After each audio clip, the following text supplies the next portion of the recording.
Hello everyone, my name is Rob, welcome to Kinetic Rugby League, and this is my round 18 NRL tips and predictions video, so let's get started.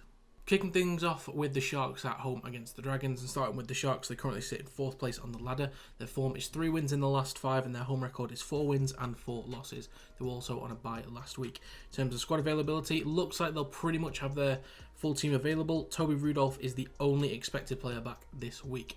In terms of percentage stats for the Sharks, they have a 57% win rate, 74% completion rate, and a tackle efficiency of 87.3%. Moving on to the Dragons, they currently sit in 17th place on the ladder. Their current form is 2 wins in the last 5, and their away record is 0 wins and 8 losses. They also lost last time out against the Warriors. In terms of squad availability, Moses Suli is the only player that could make it back this week. He's been dealing with a head knock, but that's to be confirmed whether he'd be back this week or at a later date. In terms of percentage stats, they have a 27% win rate, a completion rate of 76%, and a tackle efficiency of 86.7%.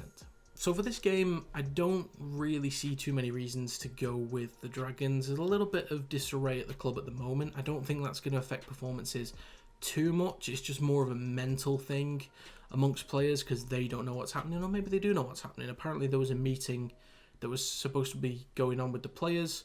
Not too sure what that was all about. Could have been about saying that Ben Hunt's going to be leaving, he's going to be staying. I don't really know what that was about, but I think there is the element of mental fatigue around this whole Ben Hunt situation. With the Sharks, had a pretty smooth week, I'd guess. It's a bye week, focused purely on the game. Haven't heard any, rumblings, any weird news. And their team overall is just stronger, just based on the rugby itself and not any outside noise. Based on the rugby, the Sharks are a better team. 4th versus 17th. Better form, better home to away form. Squads on paper just completely dominates the Dragons. So yeah, the Dragons have come out with a couple of strange victories this season, notably against the Rabbitohs the other week. But I don't know, I think the Sharks will be fine. Nico Hines will be his usual self. Matt Moylan will be brilliant as always. I think he gets overlooked a little bit sometimes, and it's, all of the credit is given to Nico Hines. Kennedy typically puts in strong performances at fullback, so I think the Sharks will be completely fine. This will be a fairly straightforward game, in my opinion, but the Dragons do kind of know how to make games weird. So I wouldn't put it past them to make it a strange game, but on normal game circumstances, I'm going to go with the Sharks to win 13+. Next up, we have the Warriors at home against the Rabbitohs, and starting with the Warriors, they currently sit in 5th place on the ladder. The current form is 4 wins in the last 5, and their home record is 4 wins and 3 losses. They also won last time out against the Dragons. In terms of squad availability, Tamale Martin is currently dealing with a leg injury, and he's still to be confirmed on when he'd be back. I think he was expected back either last week or this week originally, but there's still unsure at the moment, so we could see him feature. We might not see him until next week. Mitch Bonnet and Tane Tuapiki could feature this week, so we will see. They are expected back. In terms of percentage stats for the Warriors, they have a 60% win rate, a 79% completion rate, and a tackle efficiency of 88.3%. Moving on to the Rabbitohs, they currently sit in 8th place on the ladder. Their form is only 1 win in the last 5, but their away record is 6 wins and 3 losses. They also lost last time out against the Cowboys. In terms of squad availability, Latrell Mitchell and Jai Arrow will still be missing for a few more weeks, but that's the only major news surrounding the Rabbitohs. In terms of percentage stats, they have a 56% win rate, 76% completion rate, and a tackle efficiency of 88.7%. Now, I know the Warriors have been on some pretty good form, and I kept note of that, and I knew that they were doing fine about mid-table, but when I was doing the prep work for this video, when I saw that they were 5th, it just kind of hit me out of nowhere. Like, that is incredible. The Rabbitohs 8th, that was incredibly unexpected, given how, they were easily a top 3 team to start with, became what we considered clearly the best team, and then it just all fell apart. The form at the moment for the Rabbitohs is shocking. The form for the Warriors is excellent. Now, granted, the Rabbitohs away form is still really strong. 6 wins, 3 losses. Really good. Without Latrell Mitchell, they missed that sting. I think Cody Walker's still a great number 6. Lachlan Ilias. Where am I getting Jai Arrow from? Lachlan Ilias is still a decent number 7, but I don't... I don't think he's got that ability to take over games when it's needed. I don't think he can do that. The only time I've seen him do it is for Greece at the World Cup, because I felt like he had to hit another level. But I've never really seen him do it for the Rabbitohs. He's just been there. He's linked up well, and that's fine. Sometimes that's all you need. But in terms of taking over games, he just doesn't have that, I don't feel. And he'd kind of need that against this Warriors team, because they are a different breed of Warriors at the minute. Compared to how they have been the last couple of years. There's all the COVID stuff, and it's nice that they've got a home, and really happy for them that they can kind of settle in their own base now. So Warriors at home, great form. Sean Johnson's is back to his, or let's say not back to his best self, because I've kind of mentioned this before. Sean Johnson has gone from a ball running to a ball playing halfback. It's not really about those steps anymore. He's probably still got it in him, but he's a different style of player now, and I'd say he's at his best self for this style. I think we started to see that evolution when he was at the Sharks. It was kind of a transition period into developing into a different player. Maybe naturally due to age, but I think he's kind of embraced it now and understands what kind of player he needs to be, and is flourishing as a result of that. And the rest of the Warriors, there's just a real good feel around the Warriors at the minute. You know, with the forwards, they're really strong. The players out wide are really powerful and creative. Watani Zelezniak is scoring for fun. I mean, you know, he is having incredible finishes, but teammates are also allowing him to just putting it on a plate for him. So there's a real good mix of forwards and backs in this Warriors team. The Rabbitohs are a little bit too inconsistent at the moment. They're really struggling, and without Latrell Mitchell, I think it's going to continue to be a struggle. So with that being said, I'm going to take the Warriors to win 1 to 12 points. Next up, we have the Storm at home against the Panthers, and starting with the Storm, they currently sit in 3rd place on the ladder. Their form is 4 wins in the last 5, and their home record is 6 wins and 2 losses. They also won last time out against the Sea Eagles. In terms of squad availability, Cameron Munster was rested and should be back this week. Tui Kamikamica and Eliezer Katoa, hope I pronounced that right, Eliezer, not sure, let me know in the comments, should be available this week. In terms of percentage stats, they have a 67% win rate, 80% completion rate, and a tackle efficiency of 87.1%. Moving on to the Panthers, they currently sit in 1st place on the ladder. Their form is also 4 wins in the last 5, and their away record is 5 wins and 3 losses. They also won last time out against the Knights. In terms of their squad availability, we're expecting the same team as last week, pretty much. Jerome Luai might be brought back in, we will see. I don't know if it's been said explicitly, so I apologise if this is like old news. I'm assuming the fact that he didn't feature last week was either due to being rested, which normally it does say on the injury list whether someone's been rested, or if it's the whole death threats thing that has been going on after Origin Game 2, that the club have just let him kind of step aside and focus on himself. I'm not 100% sure what's going on there, so maybe someone can educate me on that. In terms of percentage stats for the Panthers, they have a 67% win rate, 82% completion rate, and a tackle efficiency of 88%. So I think Storm are probably in the best position here to take a victory. They've been on some really good form, granted so have the Panthers, and they've been dealing with the loss of Nathan Cleary fairly well. I think Salmon and Cogger have worked quite well together, putting some strong performances. I think, Dylan Edwards is still being his usual self, scoring tries nearly every game. I just think with Jerome Hughes and Cameron Munster together, Cameron Munster just gives them that edge. I'd say he's probably the most valuable number 6 in the NRL. Trying to think if anyone comes close. There's probably some, but Cameron Munster's the most valuable number 6 in the NRL. Simple as that.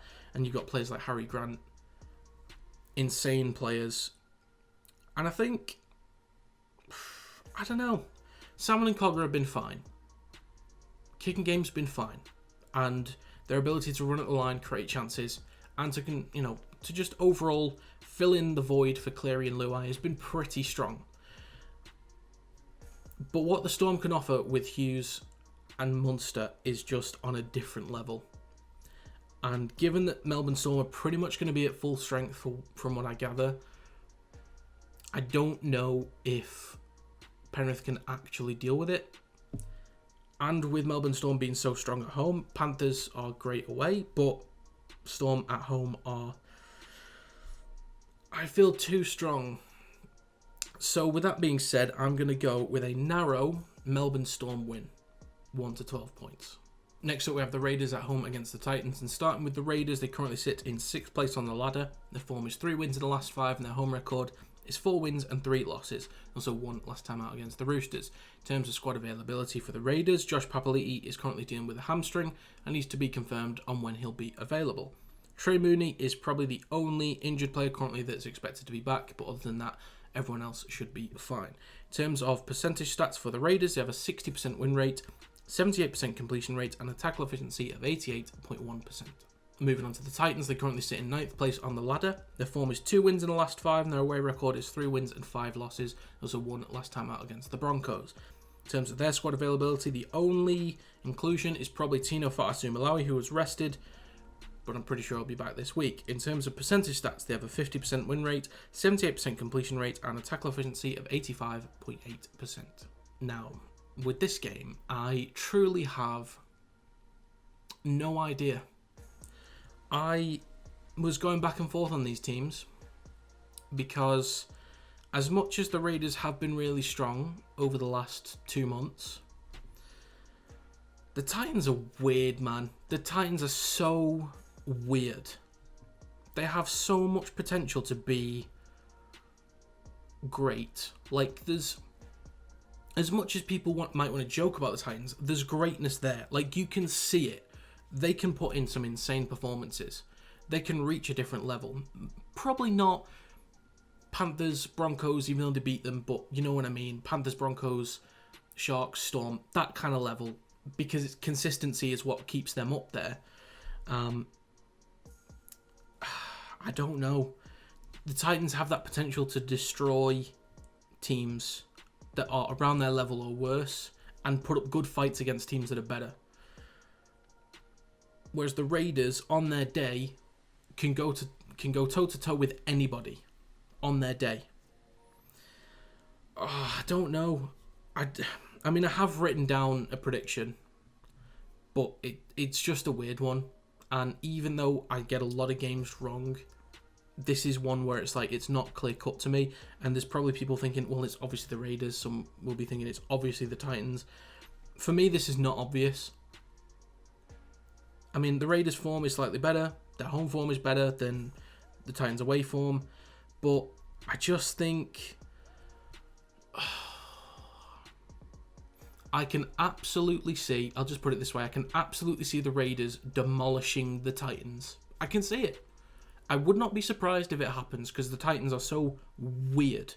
But I'm backing the Titans to be absolutely on it. With AJ Brimson back, fully fit, I just think the Titans can hit a different level. If they're on it, they can beat the Raiders. So with that, I'm going to go with the Titans to win 1 to 12 points.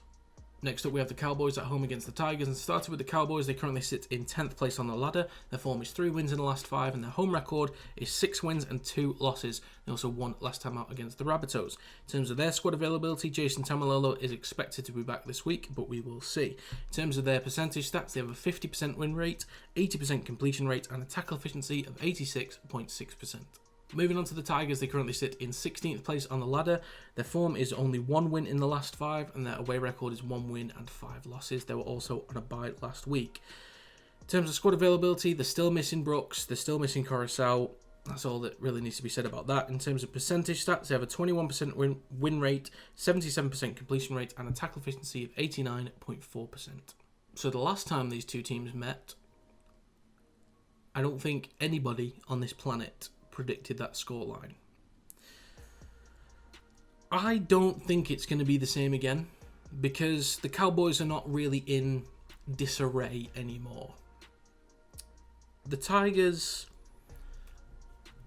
might have sort of found their rhythm. Like, yes, they've only won 1 in the last 5, but they are competitive, or more competitive than they were like the first 7 or 8 weeks, if you get me on that. Like, you just felt they just weren't going to win. And then they finally got that win against the Panthers, I think was their first win. And then there was a bit of confidence, a bit of free-flowing, rugby. And they started to compete a little bit better. But I think the Cowboys have also done that, but they're just at a different level. And they're a bit more consistent. It feels like they've had three wins in the last 5. In the last 2 months I've been making these videos. So, for me, the Cowboys have been fairly consistent.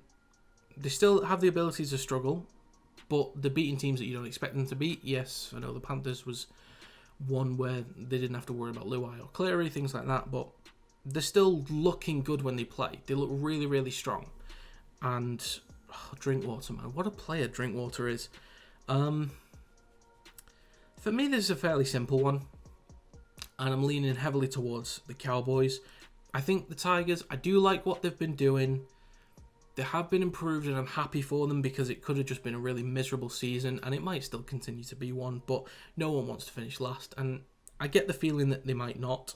Because the Dragons, well, to be fair, as I said before, the Dragons can make games a bit weird. But I think this could be a blowout. The only positive thing I could look at for the Tigers is that because they were on a bye, there's more time to prep.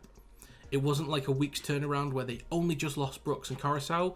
They have an extra week to focus purely on the Cowboys, talk about specifically what they want to do, and just make sure they get everything down.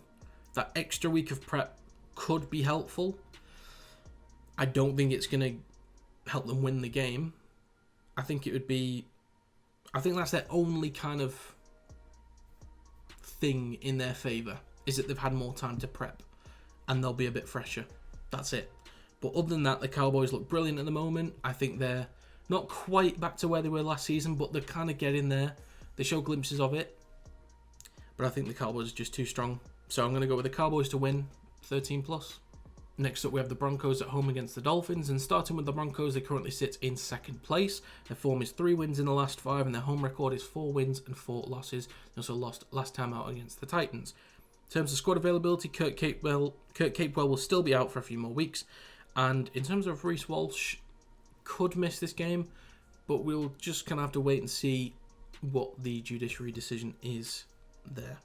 In terms of percentage stats for the Broncos, they have a 69% win rate, a 77% completion rate, and a tackle efficiency of 87.4%. Moving on to the Dolphins, who currently sit in 10th place on the ladder. Their form is only 1 win in the last 5, and their away record is 3 wins and 4 losses. They also lost last time out against the Eels. In terms of their squad availability, Brenko Lee is currently dealing with a leg injury. He's still to be confirmed. And Jeremy Marshall-King is expected back this week. In terms of percentage stats for the Dolphins, they have a 47% win rate, 79% completion rate, and a tackle efficiency of 87.7%.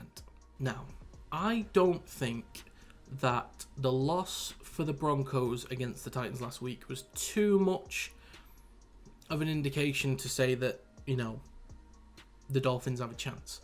I think even the best teams will sometimes have down games. Even though the best teams play at their best more consistently, you're still going to have some of those weird games in there.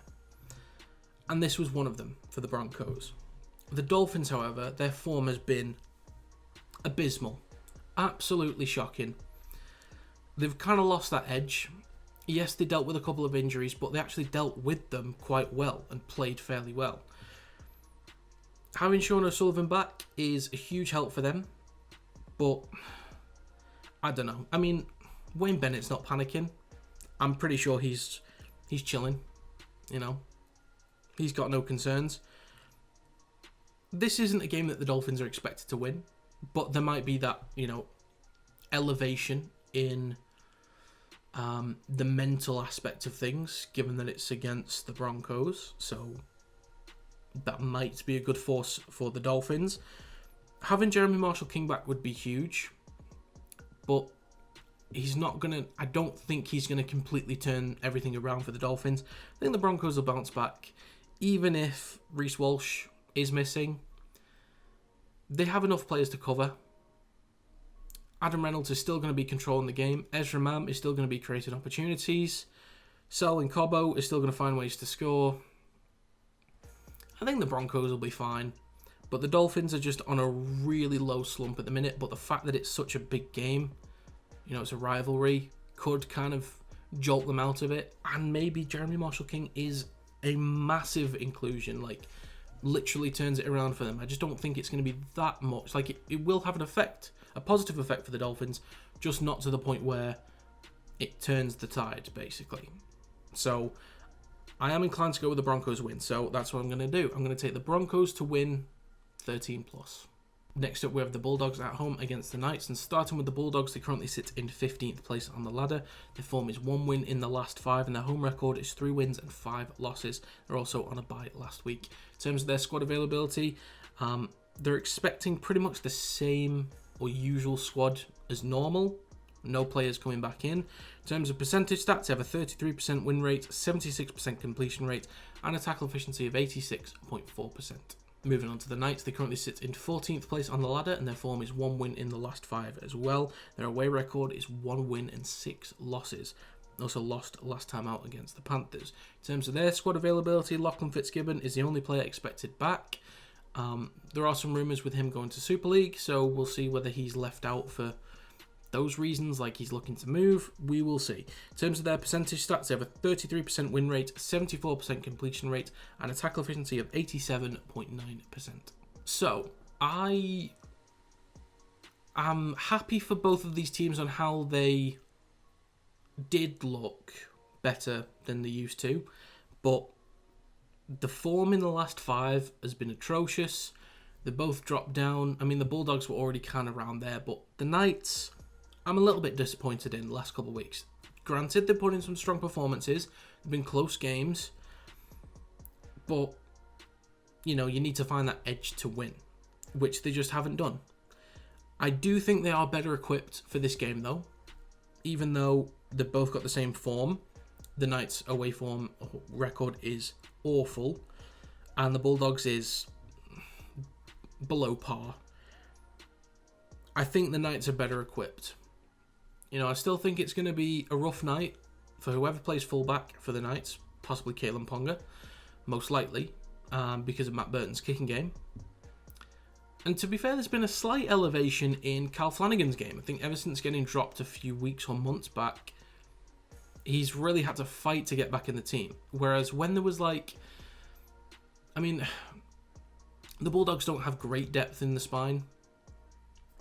But the fact that you still force Flanagan out, who was typically a shoo-in for that team, you give other players a chance to at least prove themselves, and now he has to fight his way back in. And I think he's put in better performances. Nothing crazy, nothing amazing, but he's at least fighting for a spot and looks better for it. And that'll help him in the long run. So that they've got, the Bulldogs have got that going for them. They still have quality players in their side that can create opportunities. But the Knights, I feel that they're a little bit more balanced, and in a normal scenario, it's fair to lean towards them. So, of course, sin bins, sending offs, you know, they can happen. But in a normal scenario, I'm going to go with the Knights to win 1 to 12 points. Finally, for this week, we have the Seagulls at home against the Roosters. And starting with the Seagulls, they currently sit in 13th place. Their form is 2 wins in the last 5, and their home record is 4 wins and 3 losses. They also lost last time out against Storm. In terms of their squad availability, Tom Trbojevic is unfortunately out for the season. In terms of players expected back, however, this week, that includes Kelma Tuilagi, Jason Saab, Brad Parker, Ben Trbojevic, and Jake Trbojevic. So, some pretty good inclusions there. In terms of percentage stats for the Seagulls, they have a 40% win rate, 76% completion rate, and a tackle efficiency of 87.3%. Moving on to the Roosters, they currently sit in 12th place on the ladder. Their form is 2 wins in the last 5, and their away record is 2 wins and 5 losses. They also lost last time out against the Raiders. In terms of their squad availability, they have a few players that are currently to be confirmed. That includes Angus Crichton, Nat Butcher, and Satilia Tupunia. And in terms of players expected back this week, that includes Jake Turpin and Fletcher Baker. There'll still be no Egan Butcher, Brandon Smith, or Sam Walker. In terms of their percentage stats, they have a 47% win rate, 74% completion rate, and a tackle efficiency of 88.2%. I feel that this could be a very back and forth game. The Roosters aren't back yet, and the Seagulls aren't, well, they're not back either, but if I was to lean any which way, it'd probably be towards the Seagulls. I think in terms of the quality players that they've got coming back in is very strong. I think, for me, the way I look at this, because both of these teams are struggling for where they should be, for me, I look at the key players of each team, and the way I see it, so if you look at the spine, for example, I think the Seagulls are stronger simply because, one, Ruben Garrick at fullback is reliable. He's not Tom Trbojevic, he's not Latrell Mitchell, he's not Reece Walsh. He might not have that kind of X factor, but he's reliable. I completely back Ruben Garrick to be reliable at fullback, which is pretty much where he's going to be the rest of the season, I'm pretty sure. So he'll be fine. And then we move on to the number 6, Josh Schuster. He's fine. Nothing special, nothing crazy. He's fine. He's a good player. He can create opportunities. He has his moments. He has his bad moments. But he's fine. Then you look at Daly Cherry Evans. Massive, massive player for the Seagulls. And for me, this is kind of a big game because it helps to separate them a little bit. You know, you want to kind of get that edge on a team that's next to you in the ladder. And, you know, if you could have somebody in the NRL and you need a player controlling the game, are you really going to say no to Cherry Evans for like a big game player? Are you really going to say no to him? I don't think you are. And then hooker, they're fine. A hooker, they're completely fine. So, comparing that to the Roosters, you've got James Tedesco at fullback, who's having an awful season. He just does not look the same. Granted, the Roosters haven't been great, so that, you know, isn't a complete reflection on him, but he's just not looking the same at the minute. Whoever they put at number 6 is just kind of a makeshift option at the moment. And Luke Keary, I think, is a fantastic player, but I don't think can fully influence a game. He can make things happen, he can control games quite well, but I don't think he can dictate a full game. He can dictate moments, but not a full game, if that makes sense. So, I think the Seagulls are better equipped for this one. The Roosters are just kind of all over the place, but I think there is more potential that the Seagulls kind of go off in this game. So, I'm going to lean in favour of the Seagulls. So, I'm going to go with the Seagulls to win 1 to 12 points. So that's going to be it for this video. If you have any predictions of round 18, let me know in the comments down below. Also, let me know how you got on last week.